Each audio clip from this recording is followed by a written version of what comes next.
Salam saudara-saudari yang terkasih di dalam Tuhan kita Yesus Kristus. Di mana di video kali ini saya akan menjelaskan sedikit tentang pengaruh kolonialisme Portugis dan Spanyol dalam misi Katolik mereka di Nusantara. Yang pertama itu ada pengaruh Portugis dalam misi Katolik mereka di Nusantara. Peran Portugis dalam penyebaran Katolik sangatlah penting di Nusantara. Portugis mulai menjelajah dunia pada abad ke-15 dengan tujuan ekonomi dan penyebaran agama. Pada tahun 1511, Portugis mampu menaklukkan Malaka dan mulai memperkenalkan agama Katolik di wilayah Nusantara.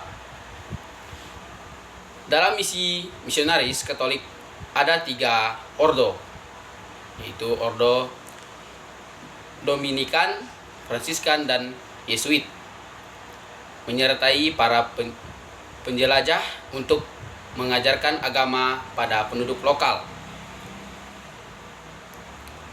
Wilayah-wilayah yang dipengaruhi oleh Portugis, yaitu ada 3 wilayah. Yang pertama ada Maluku.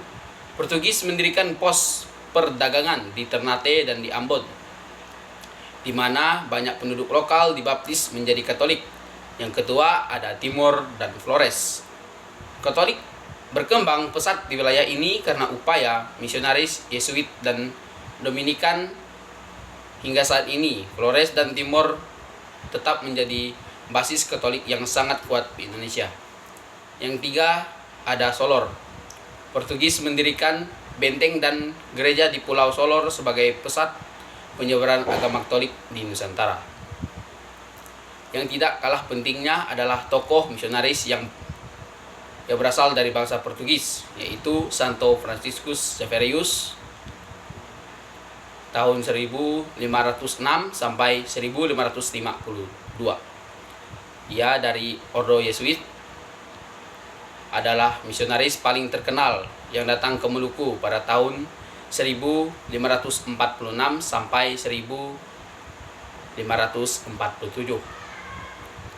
Ia membaptis banyak penduduk dan memperkuat komunitas agama Katolik di Ambon, Ternate, dan di sekitarnya. Dampak kolonialisme Portugis terhadap Katolik di Nusantara. Yang pertama, mereka mendirikan gereja-gereja pertama di Indonesia.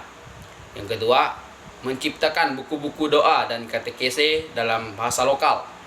Yang ketiga, pengaruh Katolik tetap kuat di beberapa daerah meskipun Portugis kemudian diusir oleh Belanda yang berhaluan Protestan. Yang kedua, ada pengaruh Spanyol dalam misi Katolik. Peran Spanyol dalam penyebaran Katolik di Nusantara ini sangatlah penting juga.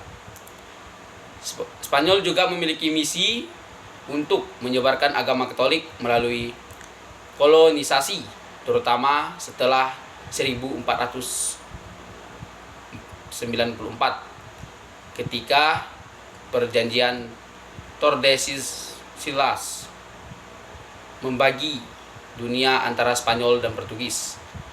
Spanyol lebih banyak berpengaruh dalam penyebaran Katolik di Filipina dibandingkan di Nusantara. Dampak wilayah di Nusantara dari bangsa Spanyol.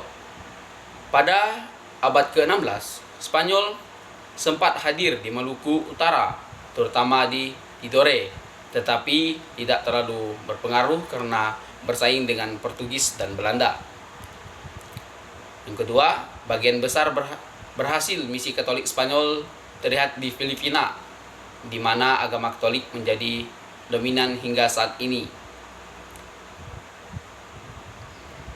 Berikut saya akan menyampaikan sedikit kesimpulan mengenai kolonialisme Portugis dan Belanda dan bangsa Spanyol dalam misi penyebaran agama Katolik di Indonesia. Portugis lebih berperan dalam penyebaran agama Katolik di Nusantara dibandingkan Spanyol.